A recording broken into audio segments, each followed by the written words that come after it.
What began in 1337 by King Edward III of England as a dispute over the Duchy of Aquitaine and the right to the French throne erupted in a war that lasted over 100 years.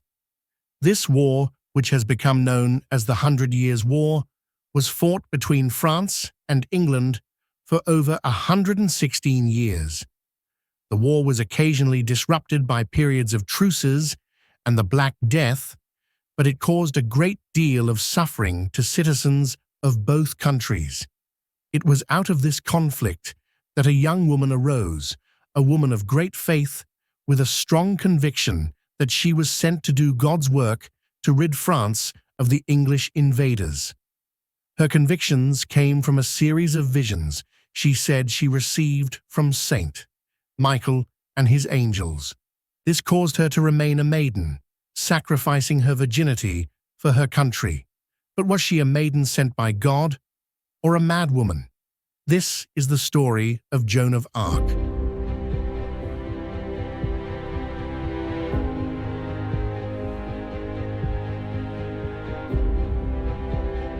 Born around 1412 in the small village of Domremy, Joan grew up in a rural landscape marked by war.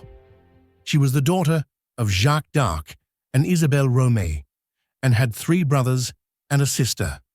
Her father, a peasant farmer, managed around 50 acres of land and served as a village official. Despite her humble origins, Joan would come to shape the fate of a nation. By the time Joan of Arc came to fame, the 100 Years' War had been waging for decades. By the early 15th century, France was a divided kingdom. King Charles VI of France suffered from recurring bouts of mental illness, which often rendered him unfit to rule. His brother Louis, Duke of Orléans, and his cousin John the Fearless, Duke of Burgundy, vied for control. In 1407, John, the Duke of Burgundy, ordered the assassination of the Duke of Orléans. This plunged France into outright civil war. The Orléanist faction, led by Bernard, Count of Armagnac, became known as the Armagnacs, while the supporters of the Duke of Burgundy were called the Burgundians.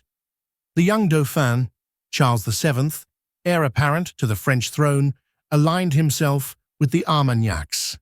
Amidst this turmoil, Henry V of England seized an opportunity.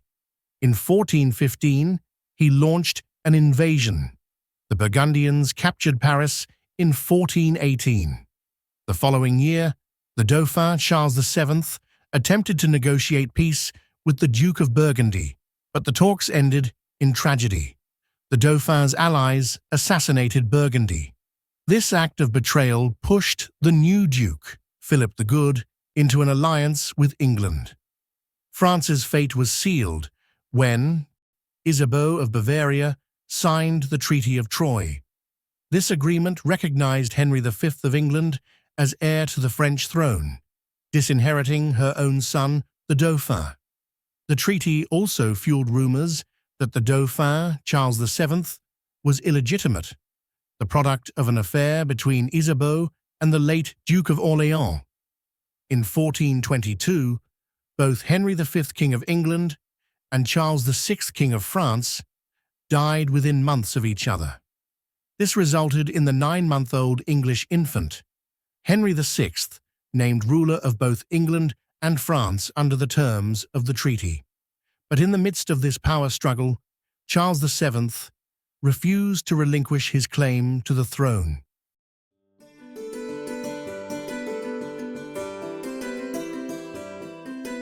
In her youth, Joan of Arc led a simple life in Domremy. She spun wool, tended to animals, and worked alongside her father in the fields.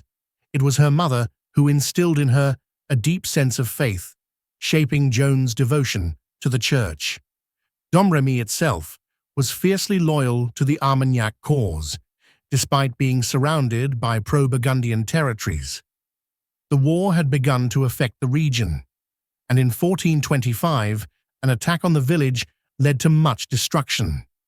It was after this raid that Joan experienced her first vision.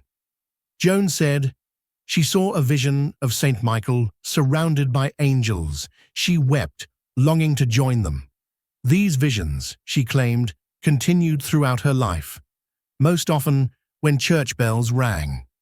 Saint Michael, seen as a protector of France, was accompanied by Saint Margaret and Saint Catherine, virgin saints known for their defiance against powerful forces.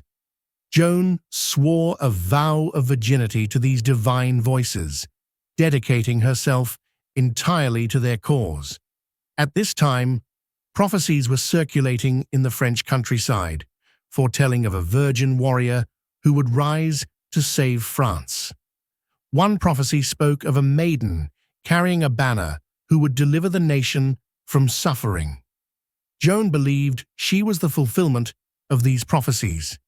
In May 1428, she sought an audience with Robert de Baudricourt, the garrison commander at Vaucouleurs, requesting an armed escort to the Dauphin's court at Chinon. Baudricourt dismissed her outright. By July, Domremy faced another attack, this time from Burgundian forces. The village was set ablaze, crops destroyed, and its people, including Joan and her family, forced to flee. Determined, Joan returned to Vaucouleurs. This time, her persistence paid off, and in February 1429, after it was determined that she was not feeble-minded, nor was she a witch, Joan was granted an escort to Chinon. Joan cut her hair and donned men's clothing for the journey, an act of defiance that she would maintain for the rest of her life.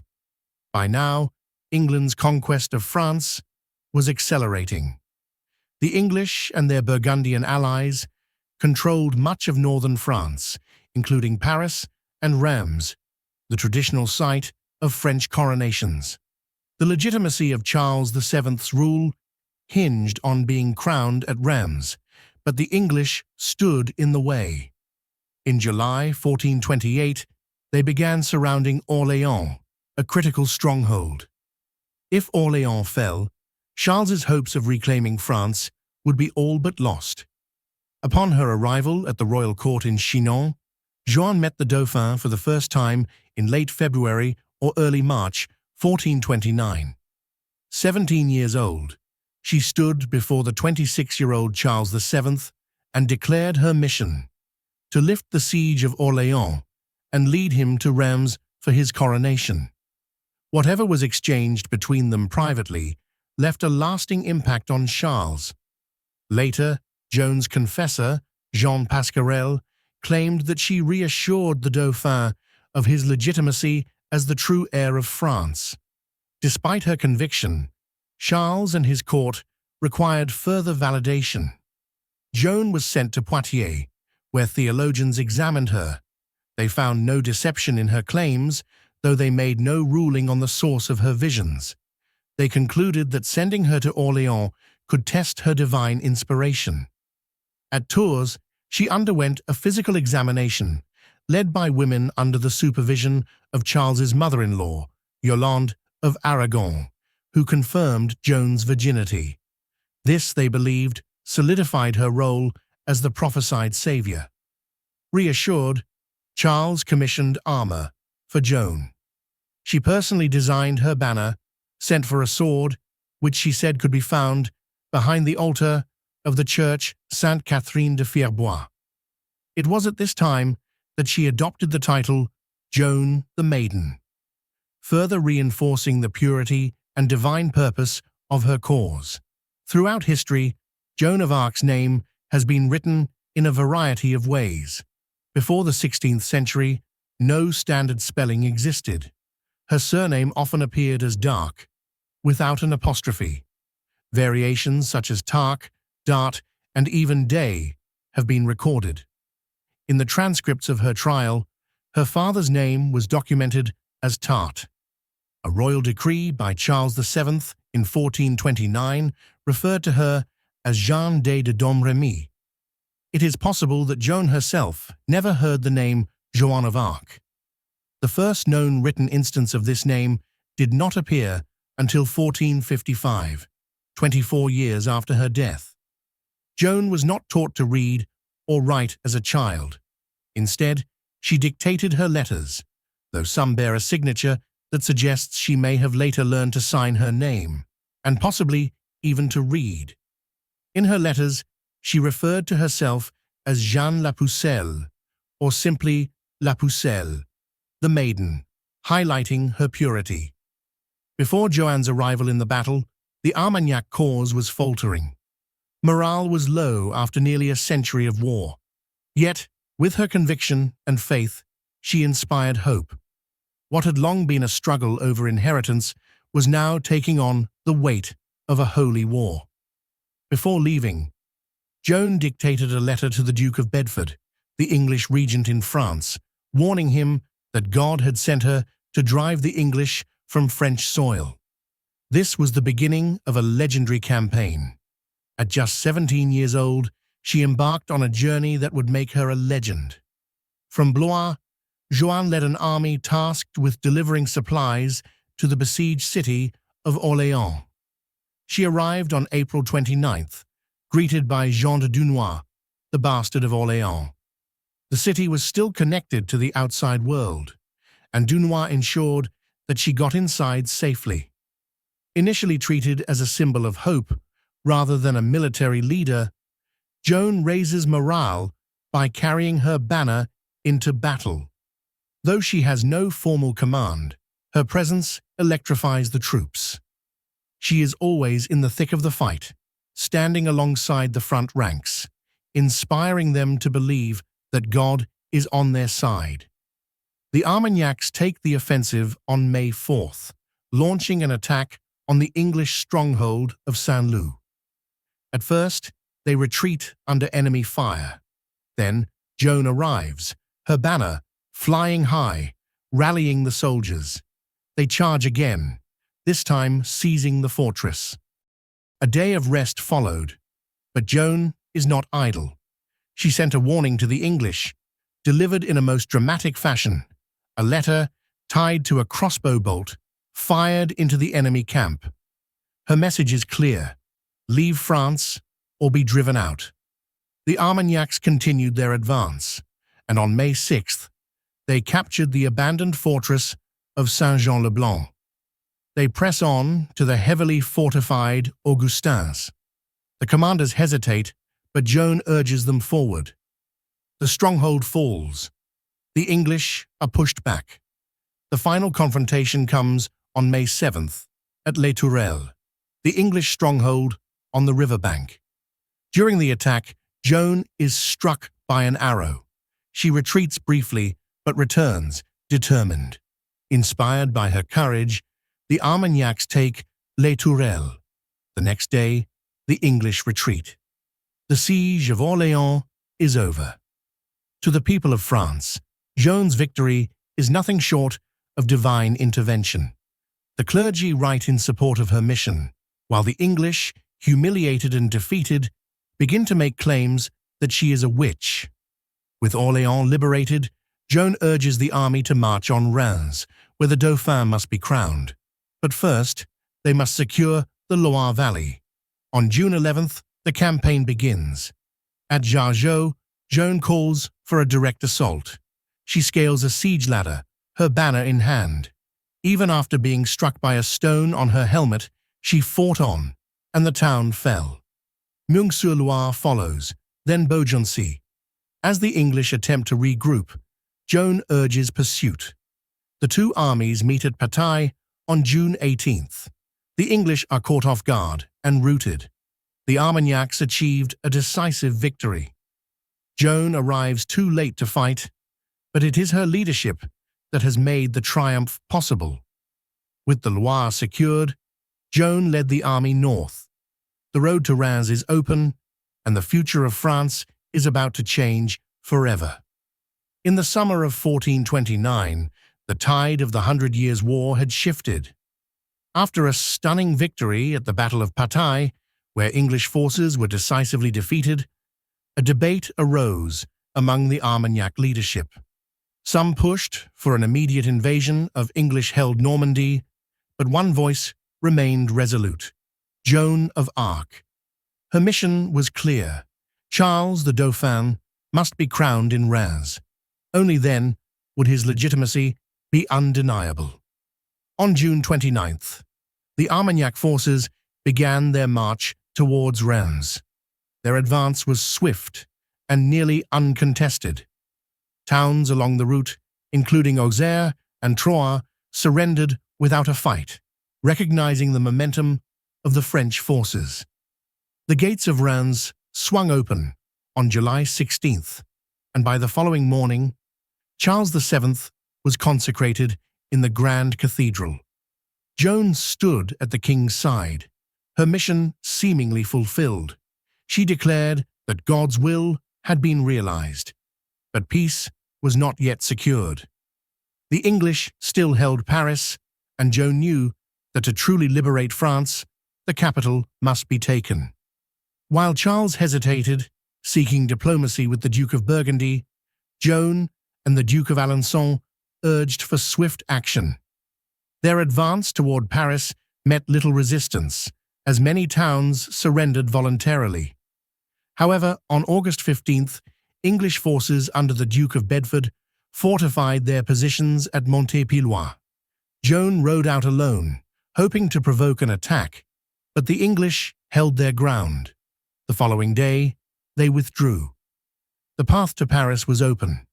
On September 8th, Joan led an assault on the heavily defended city. She fought from the trenches, rallying her troops despite taking a crossbow bolt to the leg. As darkness fell, she was carried from the battlefield.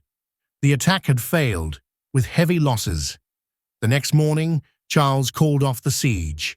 Joan, frustrated and defiant, pleaded to continue the assault, but the opportunity had slipped away.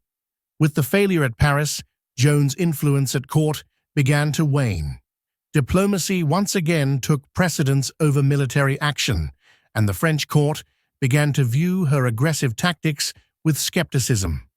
Some even questioned whether her inspiration had truly been divine. By September's end, the army was disbanded, and Joan was sidelined from strategic decisions. Still determined, Joan continued to fight. In November, she led an attack on Saint-Pierre-le-Moutier, urging her troops into a successful assault. But a month later, a siege on La Charité-sur-Loire ended in failure, further diminishing her reputation. By December, she returned to court, where Charles rewarded her family with nobility, an honor, but not the command she sought. In the spring of 1430, Joan Maid of Orléans arrived in Melun. The city had expelled its Burgundian garrison, signaling a renewed push against English and Burgundian forces. As she advances, her army grows, commanders and soldiers rallying to her cause. Victory follows swiftly. At Lagny-sur-Marne, Joan's forces defeat an Anglo-Burgundian army led by the mercenary Francais d'Arras. Taken prisoner, Francais would traditionally be ransomed or exchanged, but Joan, in a controversial decision, allowed the townspeople to put him on trial. He was found guilty and executed. With her forces dwindling, Joan marched on Compiègne on May 14, 1430. Her forces launched skirmishes against the Burgundian besiegers, but she is forced to disband much of her army. There are simply too many mouths to feed. With only 400 men, she remains in the town, determined to hold out.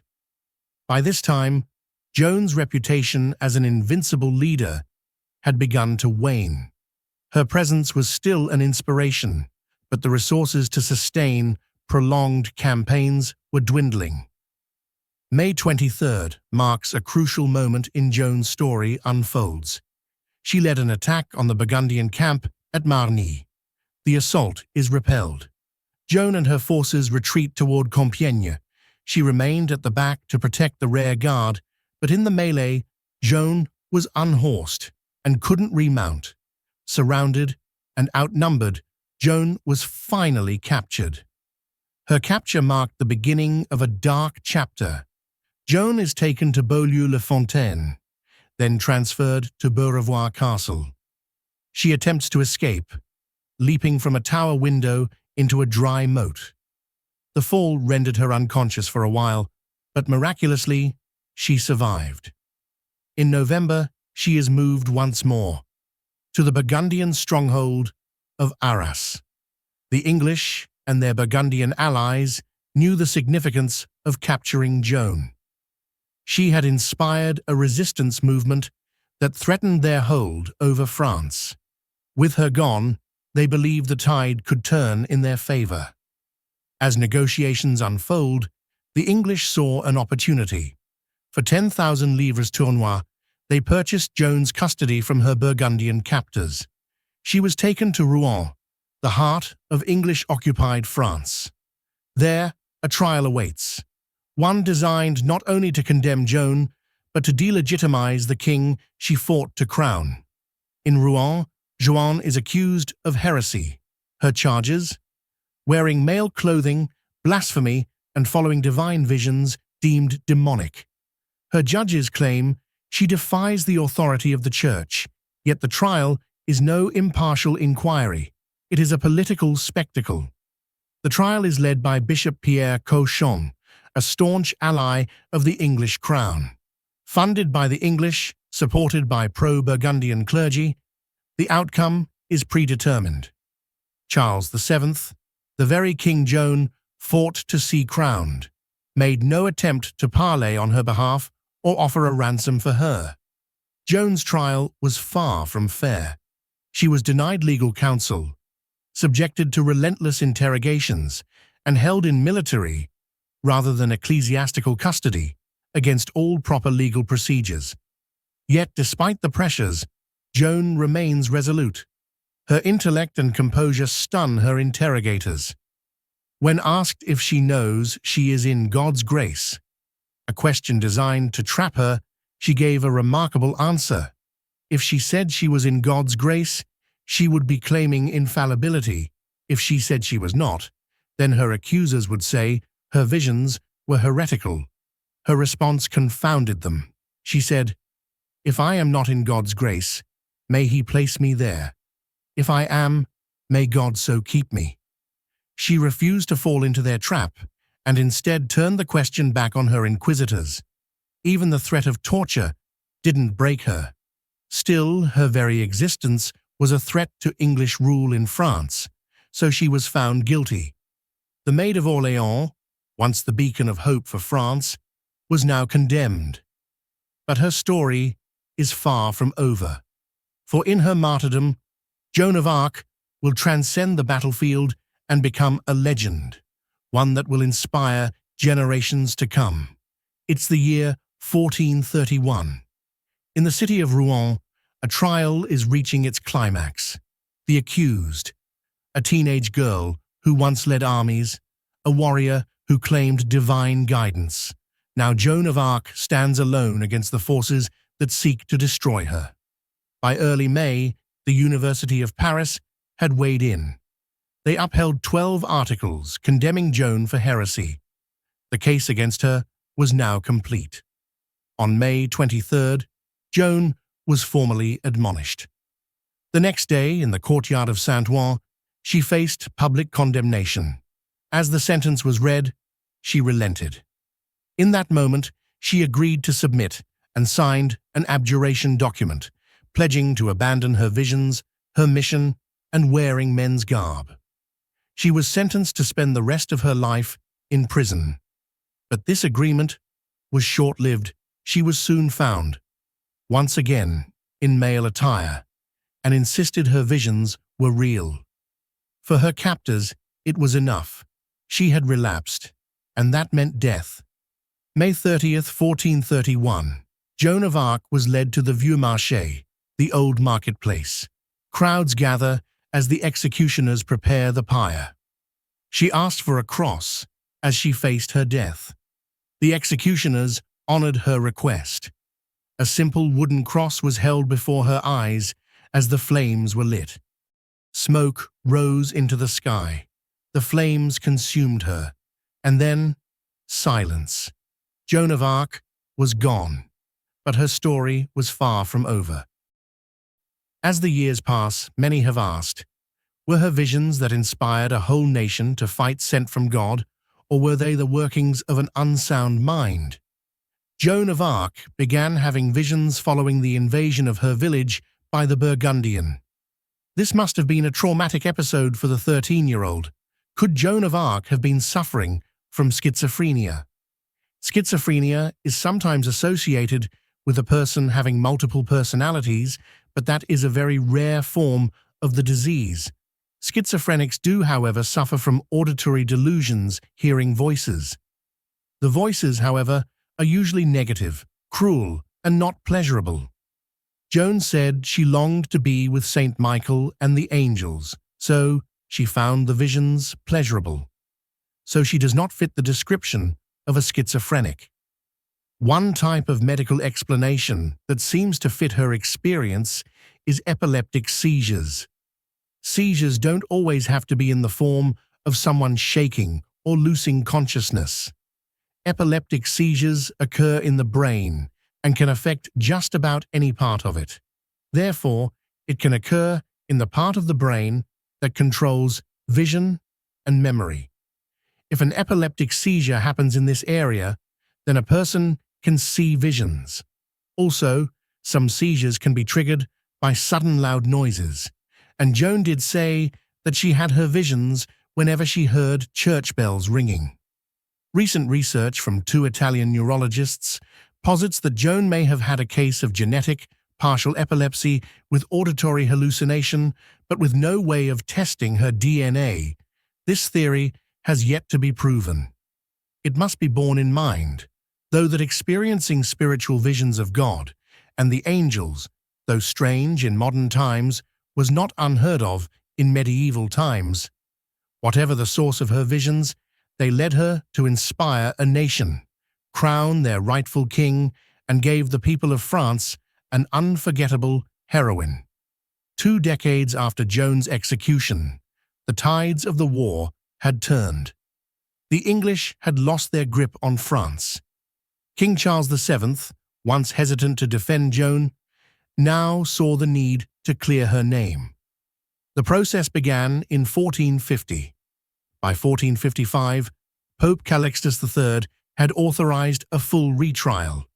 Over 100 witnesses were called, and finally, in 1456, the verdict was overturned. Joan of Arc was declared innocent, a martyr, a saint in the making. In 1920, nearly 500 years after her death, Joan of Arc was canonized as a saint. Her visions, once called heretical, were now proclaimed divine. From her battlefield triumphs to the flames of Rouen, Joan of Arc's journey is a testament to faith, courage, and the power of belief. A warrior, a heretic, a saint, her name endures.